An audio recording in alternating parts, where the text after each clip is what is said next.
Well, I'm Mike Baker. This is the Arcanvm podcast, and here we are at the end of what became season 1. Yeah, I didn't know that I'd ever even make it here or end up doing this like this, to be honest with you.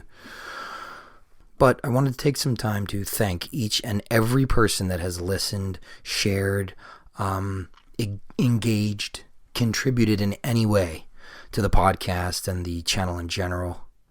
I really do appreciate it. I appreciate everybody that has reached out on social media and in comments and things like that. You have my full endorsement to keep doing that and to reach out to me at any time.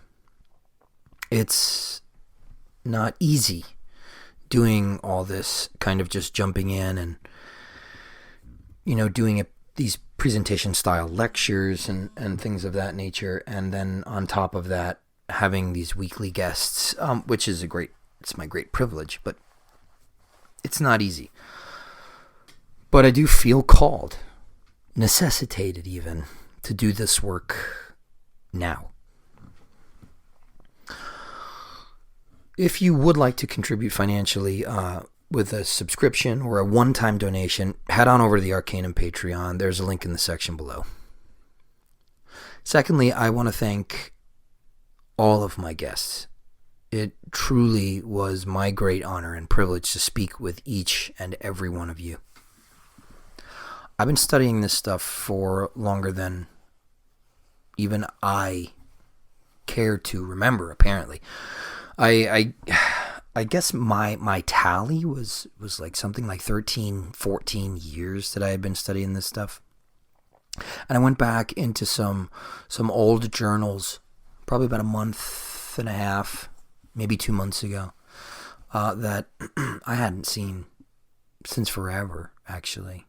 It was from like my senior year of high school, junior year of college, or a freshman year of college. And I opened these books up and they were dated 2004. And there were drawings of the Temple of Solomon and all this information on French Freemasonry and the Kabbalah and alchemy, all sorts of stuff like that. So, I mean, that's almost 20 years ago.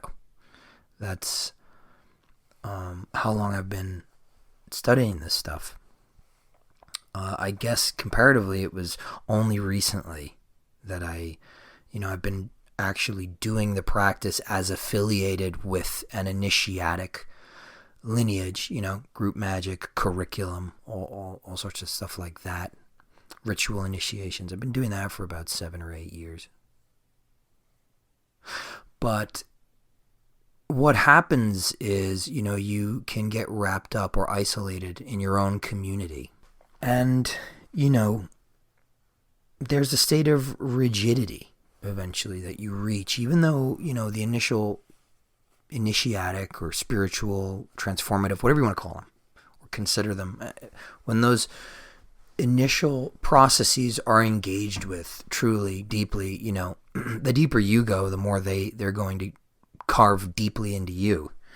So I guess it's part of letting your mind go in those directions and opening up to their influence, and really a state of, I guess, aporia or just emptying of yourself and exploration. And it's a lot of fun. And then eventually you get firmed up with, I don't want to say ideology, but information systems,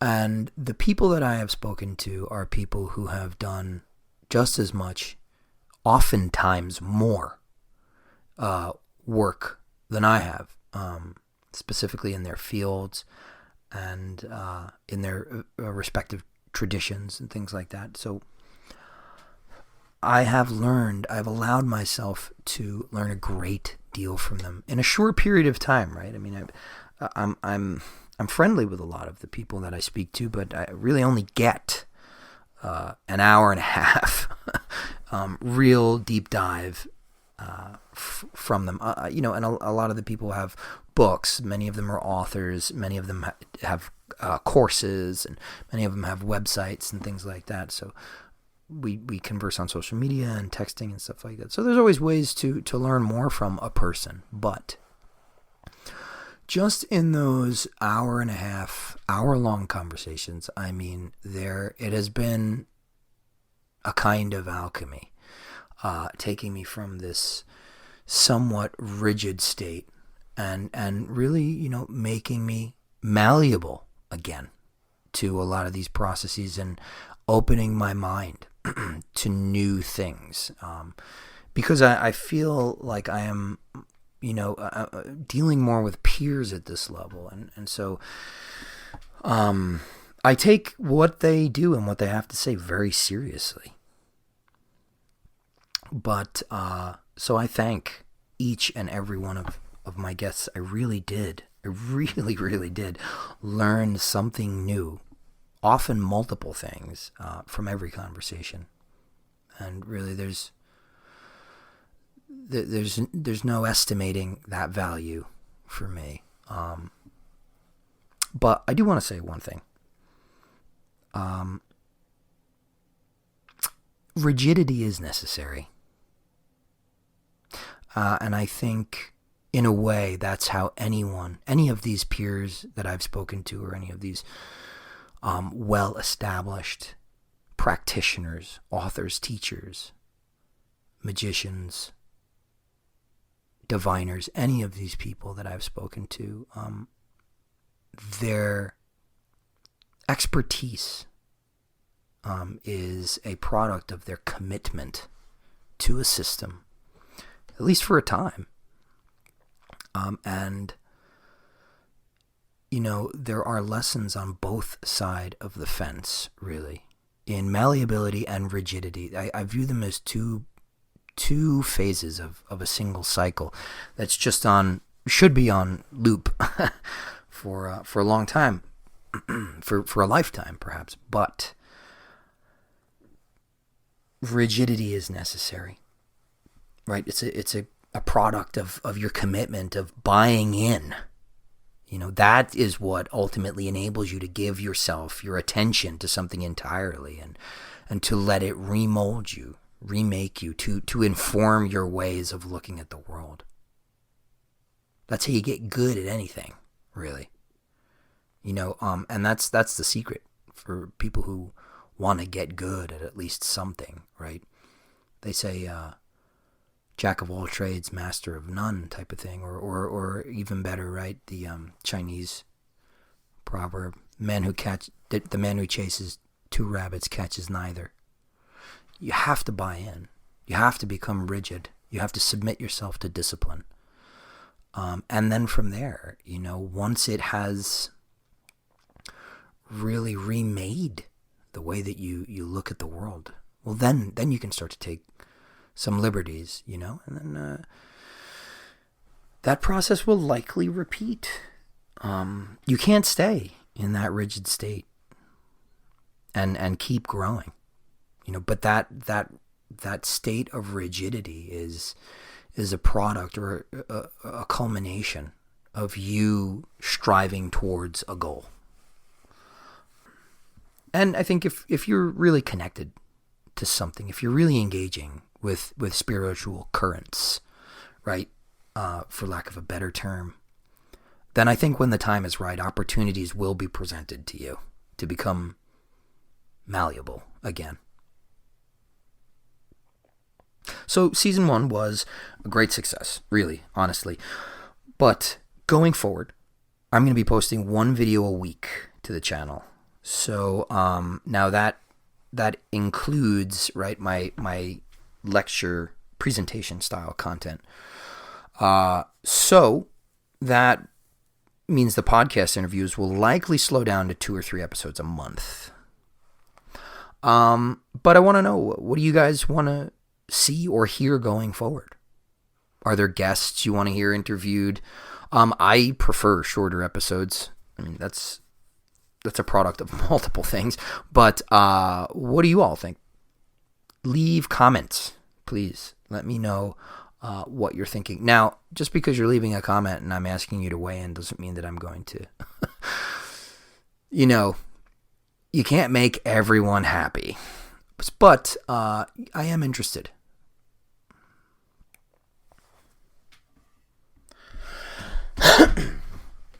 One thing that I do want to mention, I'm going to be taking a little bit of a break. And the reason for that is because I am going to Egypt.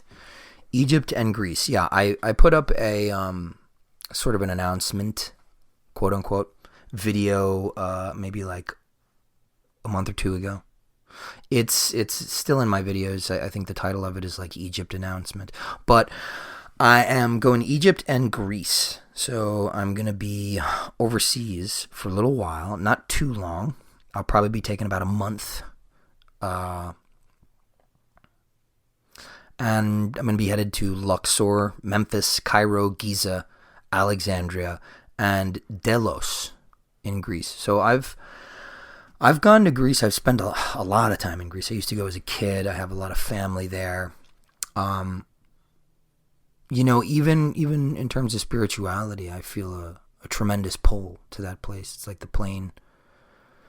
wheels hit, the tarmac, and I feel like I'm home. It's a very, very interesting way to feel.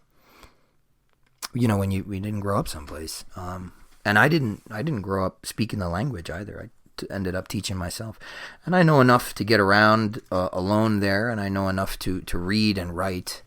I mean, I remember learning to read Greek at a very young age because I'd be in the back seat of a car. We'd be driving for hours, and I would go every summer when I was a kid, and I'd be sitting in the back of the car just getting bored and reading all the signs, because a lot of them have English translations, or at least they did have English translations underneath them. So I learned how to read Greek really early. I remember learning all the letters, but that didn't mean I understood all the words, so I kind of caught up on that later on in life. But I've spent a lot of time there, and one of my things was that from I think about 2015 to 2019, I would go for a couple of weeks every summer, and I would do like a whirlwind tour of the spiritual sites of the Mediterranean. And I went to Delphi, I went to Eleusis. That's the anglicized pronunciation of it, thanks to know-it-all scholars who actually really don't know it all. If you go there looking for Eleusis, like I did, you're going to drive around for 2 or 3 days, and everybody's just going to be shrugging at you. But the Upsilon actually is it can be transliterated in a number of ways, but typically it has like an F sound. So it's actually not Eleusis if you're going over there. It's Elefsina or Elefsina. Yeah, that's it. Elefsina. So if you go over looking for Eleusis and you want to go to the ancient sanctuary, don't look for Eleusis. Look for Elefsina. Ask the locals where Elefsina is. I think it's about an hour and a half hour drive from Athens. So I went there. I went there twice, actually. Spent a good amount of time there. There is not much there. Small museum, lots of ruins. Really cool stuff, though. There's like busts of Marcus Aurelius, and it's just unbelievable. Yeah, because sites like that in the ancient world, they procured Roman funding, especially a lot of the sites in Greece. That's before Lucius Cornelius Sulla came and destroyed literally everything. Just anywhere you walk into in Greece, there's a little plaque that says so-and-so did this here on this date, and it was destroyed on this date by Lucius Cornelius Sulla. Original now in the British Museum. That's the other thing that you read on it. And then you get to the British Museum, and there's nothing on exhibit. It's all locked away. I spent about 3 hours in the British Museum, actually, like a couple summers ago, and I did not see much. But maybe I needed a guide. Maybe I needed somebody who knew what they were doing, where they were going. Anyway, so I went to Eleusis, and I went to Delphi. That's another great trip. My dad dropped me off at the bottom of the mountain, and he's like, all right, I'll see you in town. I was like, I got to walk up? It's like, well, I'm not going up there. It was like in the middle of July. It was probably like 100 degrees out. And so hiked up Mount Parnassus. Well, it wasn't that long of a hike. It was just hot and steep. And Greece is very dry. It's very arid. There's really no humidity in Greece. But beautiful. That was impressive. That the ruins of the Delphi temple complex, that is something you gotta see. So I was there. I was at the I think it's the Tholos of Athena. That's nearby there. We went to the temple at Sunion, the temple to Poseidon. And there was another temple to Athena nearby there. Where else? I know I've been to a bunch of places. Oh, I went to the Academy of Plato. So you walk around Greece and you ask people, where's the Academy? Where's the Academy? And they tell you Syntagma. And that's Syntagma Square in Athens.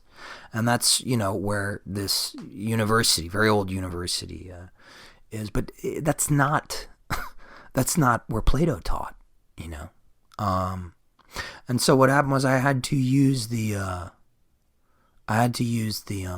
coordinates that Wikipedia gave, and I ended up taking the subway from Athens out to this town called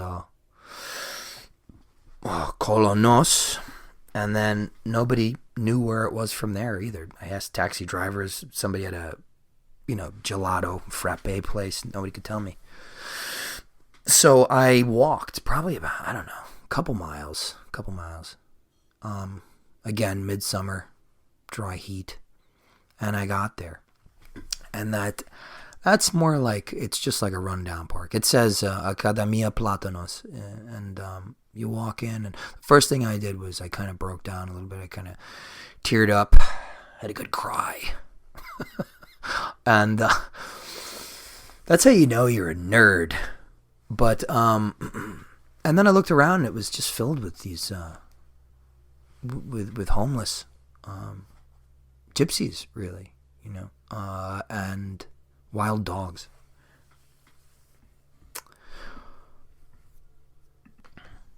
But my main point in telling you all this is that,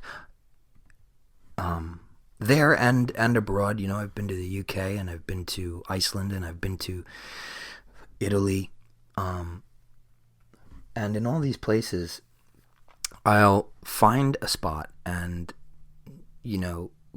like all these temple complexes, these ruins that I'm telling you about, and I will go into vision in these places and attempt to commune with whatever is there. Sometimes it's kind of this etheric echo, and sometimes it's more of a land spirit type of thing. But I always get something, and it's always pretty profound.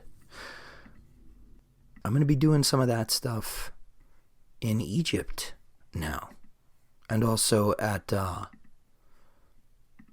Delos. So Delos, for anybody who doesn't know, it's basically it's an open air museum. The entire island is just riddled with temple ruins, to the point where there are no suburban dwellings there. There's really nothing there. I think I'm not even positive that there's a restaurant there. And you have to leave by a certain time. You have to get off the island. It's a national heritage site, but it's just really lousy with temples. And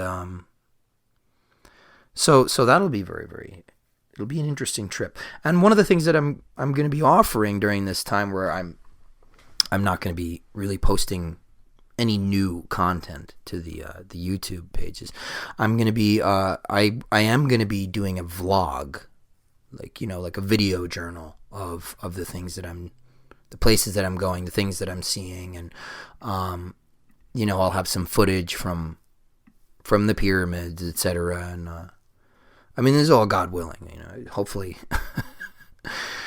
Best laid plans of mice and men. But as of right now, everything's locked in. So I'm going to be doing that, but that's going to be available to my Patreon subscribers. Again, so if you want to have access to that kind of content, kind of follow me along on my journeys day to day and hear my reports from the frontier, then be sure to head over to the Patreon and check it out.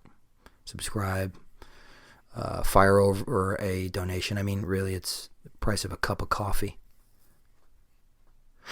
But there are a couple other things, too, I've got on the agenda. Season 2 is going to be really big. It's going to be really big.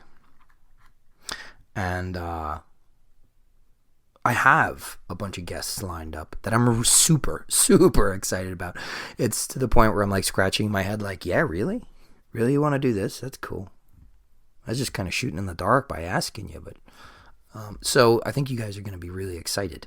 Again, do comment. Let me know if you think that anybody's a good fit. On the other hand, also go hit them up. You think they should be on my show? Then give me an entree, right? You can only go so far with hat in hand, cold calling people. Season 2 also of the channel. The lecture, the presentation style stuff. That's going to be great. I have a bunch of really excellent. It's just very regimented now. We've covered a lot of ground. We've covered just your basic Western esotericism, the popular stuff. I haven't done anything on alchemy yet because that's a big one. That's a big one. But that will be coming in the next season. But I'm going to release, first to the Patreon subscribers, I'm going to release the guest list for season 2 of the podcast. And I'm also going to release the episode list, the itinerary. That'll be sometime around the beginning of May. And then I'm going to be releasing it to everyone else. Possibly with some adjustments based on the feedback I get from the subscriber crowd. So that'll all be out, or at least, for the most part. Obviously, podcast guests, they kind of jump in and out. It's like, hey, you want to do this? Sure. So I'm not certain that I'll have every guest figured out by the time I'm ready to throw that list out there. But there are enough excellent, amazing teachers, practitioners, authors, magicians that are going to be in season 2 that I feel confident releasing that list in a couple of weeks. So be on the lookout for that. Couple other things too that I wanted to mention. I've got some upcoming speaking events. So I should probably get the dates for those, right? I should have them in front of me. Okay, so I'm going to be speaking and presenting a lecture on basically number, harmony, geometry, sound as logos, really. It's a lecture called O Creative Psi. I'm going to be giving that at the 6th annual IHS conference in Wilkes-Barre, Pennsylvania. IHS is the Institute for Hermetic Studies, run by Mark Stavish. That's going to be the weekend of June 2nd to June 4th. And I believe I'll be that Sunday. I think I'm the first talk that Sunday. There's going to be a live cymatics demonstration. For anybody who doesn't know what cymatics is, it's basically the study of sound wave phenomena. Basically the demonstrable physical geometry that sound produces. So that's going to be pretty cool. Looking forward to that.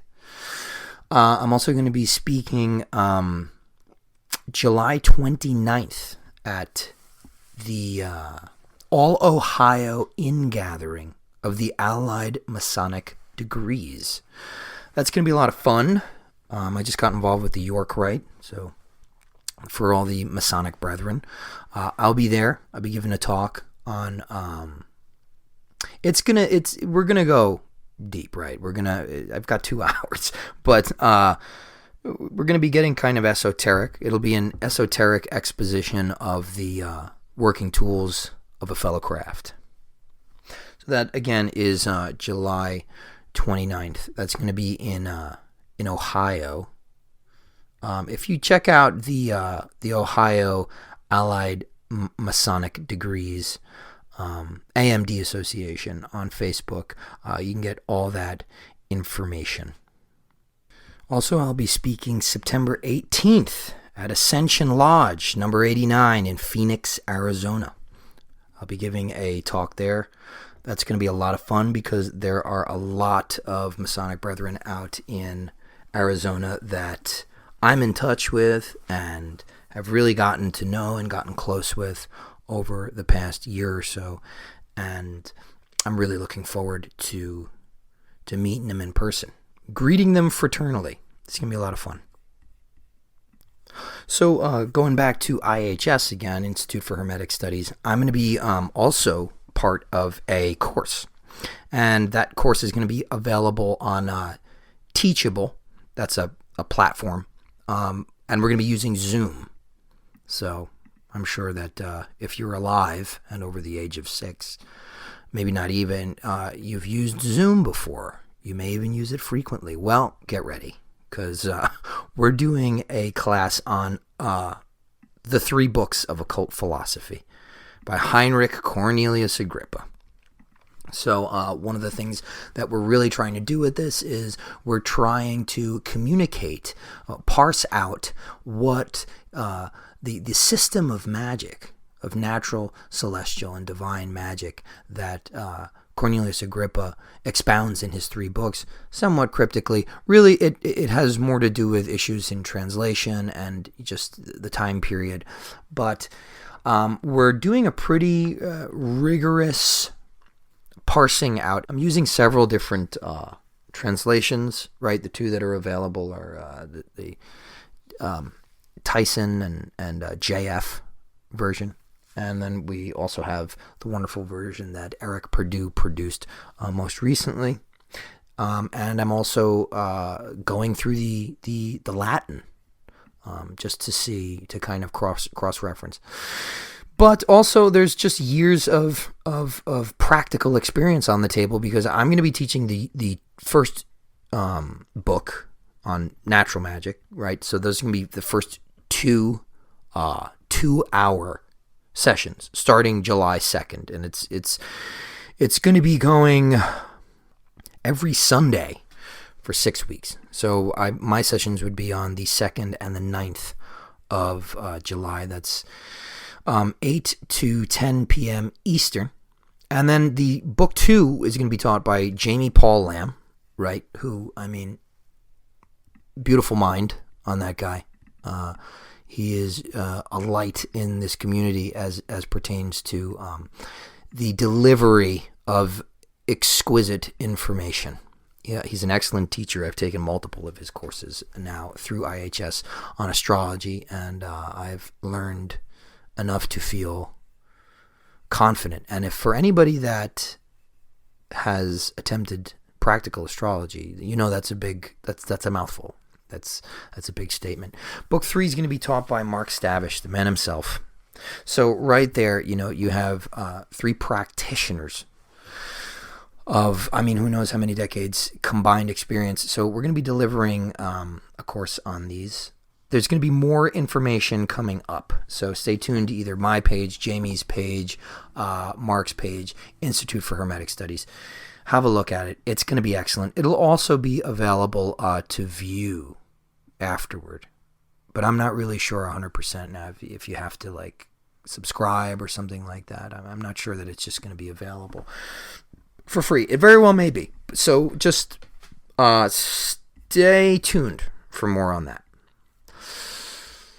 Couple more things that I want to talk about. So Cherubim Press, they deliver this wonderful Golden Dawn journal style series called The Light Extended. I have been reading these things since they started coming out. Essentially, it's a collection of articles, essays, ruminations, teachings, lectures, rituals, meditations, path workings, you name it, from Golden Dawn practitioners across the Golden Dawn community. So Hermetic Order of the Golden Dawn, Thuban Temple, Hermetic Society of the Golden Dawn. It's where everyone comes together to talk about these things and contribute. So Volume 5 is imminent, and I do have an article that's being featured in it, and it's called On the Work of the 5 = 6, Henosis in the Golden Dawn Tradition. And that's going to be, I will tell you right now, there's major spoilers in there. If you are involved in the Golden Dawn community and are hoping to be surprised by the 5-6, which I highly admonish you do, you keep the blinders on for this one. So don't read it until you've got that 5-6, or do whatever you want. But that's my kind of fatherly advice to you. So that's coming up, and regardless of my participation in it, I mean, anyone who's anyone in the Golden Dawn community really so far has, or at least the people who regularly contribute in the public or literary sphere, because there are plenty of adepts doing amazing work that choose not to step out into this arena, and I understand, but the people who do contribute on that level, I mean, they're all in this ongoing journal series. So I recommend you pick up Volume 5, pick up Volumes 1 through 4 if you haven't already. There's a tremendous amount of valuable information in there if you are a fan of the GD and Western esoteric magical tradition. So there's that. I've also been writing for the Philosophical Research Society's journal. That is, for me, it's been a tremendous pleasure, because I mean, I started out reading Manly Palmer Hall, Secret Teachings of All Ages, Lectures on Ancient Philosophy, the companion to that, Lost Keys of Freemasonry, Seers and Sages, The Initiation of Plato, Secret Destiny of America. I mean, you name it. This guy has written about it. And he started the Philosophical Research Society, I believe, in California in the early 1900s. And so it's a real privilege to be listed among those authors, those contributors that they have. So I'm now writing monthly for them, which, you should subscribe, because that's how you'll get to read that content and the information that everyone else also has worked on and contributed in these monthly journals. It's an excellent thing to support. I'll say that much. Quite a legacy. Something of high value. Other than that, also, I am excited to, I guess, officially announce that I'm in the process of writing a book that's going to be released under Tria Prima Press. They also publish Jamie's work, and P.D. Newman, who was also a guest, has published through them as well. It's a great resource. They have a podcast. They do small batch publishing. They are just great dudes, extremely knowledgeable. That's Pat Shanahan, Jamie Paul Lamb, Jake Traer. So I'm going to be writing a book for them, and as of right now, the concept is basically going to be 12 essays on the magical tradition, the Western esoteric traditions. So it'll basically go through the history, theory, and practice of the different aspects of the Western esoteric traditions, right? Because formerly I used to call it one thing, Western esoteric tradition. Really, it's the traditions. They are There's a plurality there, and that is for a reason. And I'm going to be bolstering your knowledge of the praxis with sort of this historical interweaving tapestry that shows the when, the what, the why, and the where. And what that's going to help us do is it's going to help us understand more thoroughly the traditions which we claim to be a part of and which we attempt to practice, right? Because there's a lot of stuff out there. There's a lot of stuff out there right now. And not all of it has, a millennia of practice behind it, hundreds of years, and some of the greatest minds that ever lived as a part of their traditions during that lifetime, and people who spent their lives doing nothing but interpreting this stuff and teaching it and working it. I mean, that's why tradition is so valuable, because it's a well-trodden path, and there's nothing to say that you can't go your own way once you've become established and you understand the foundations. But we're not going to get there if we can't even sort of define what it is that we're doing and know where it comes from and how it was developed, and to what point, to what source do I reach back to when I really want to acquaint myself with this stuff the way it was being practiced. So, I think that'll be a very high value. It's going to be basically a one-stop shop for Western magic, astrology, tarot, divination, everything, you name it, talismanic magic, Freemasonry, all that stuff.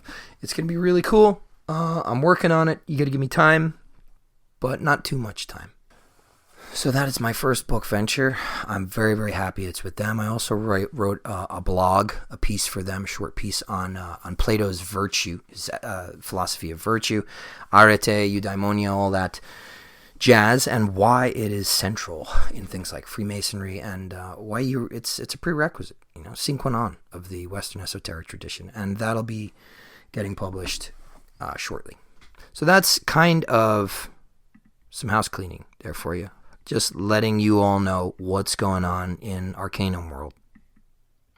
Last thing I want to talk about is community and how important that is. I kind of backed out of doing this so many times. I don't know, something was encouraging me. It was like this I'd put one foot in and then get scared and back out, and I just kept getting pushed to the front. You got to do this, you got to do this. And the first thing on my mind was, well, what am I going to say that hasn't already been said, 1,000 times by greater minds? And apparently that's not the purpose. That's not the reason I'm here to do this stuff. I'm not here to say anything new.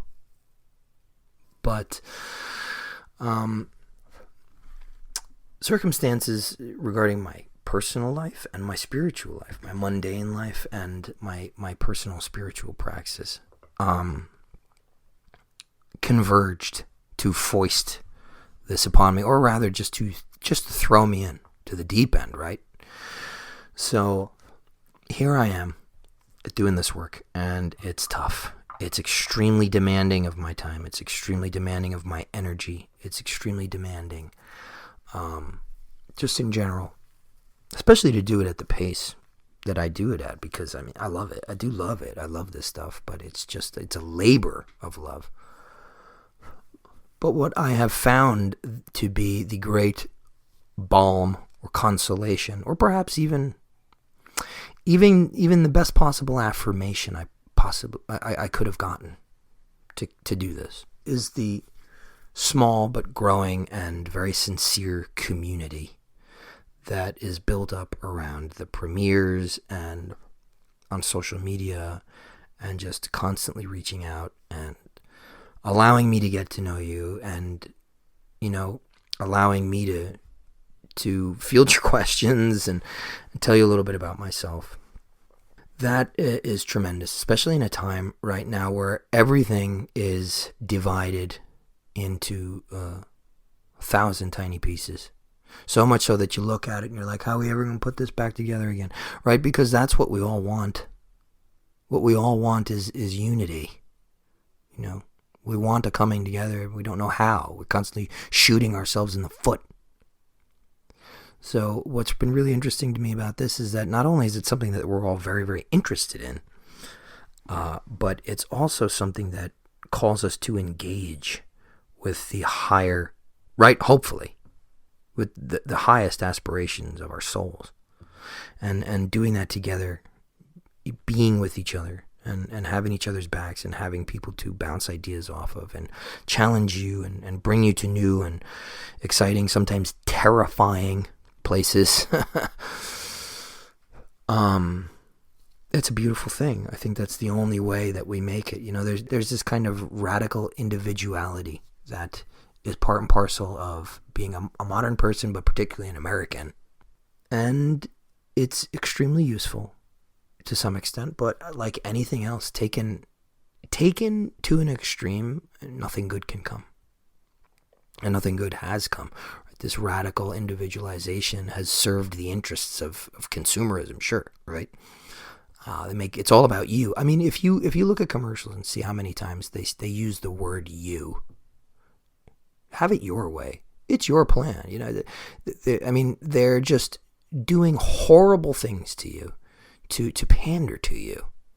You know, I mean, they're manipulating your psychology to get you to participate in a system where there is no good option. And that hyper individualized self, that ego, it's a demiurge unto itself, right? Doesn't believe, doesn't acknowledge that there's anything higher than it. And when we come together to pursue these things, you know, and transcend that go it alone mentality, well, we go further, right? Because, and that's the whole thing. It's just patience. We have no patience. You know, it's been trained out of us. You know, they call it convenience, but you know, I call it like soul death. There's an African proverb that I love. If you want to go fast, go alone. If you want to go long, go together.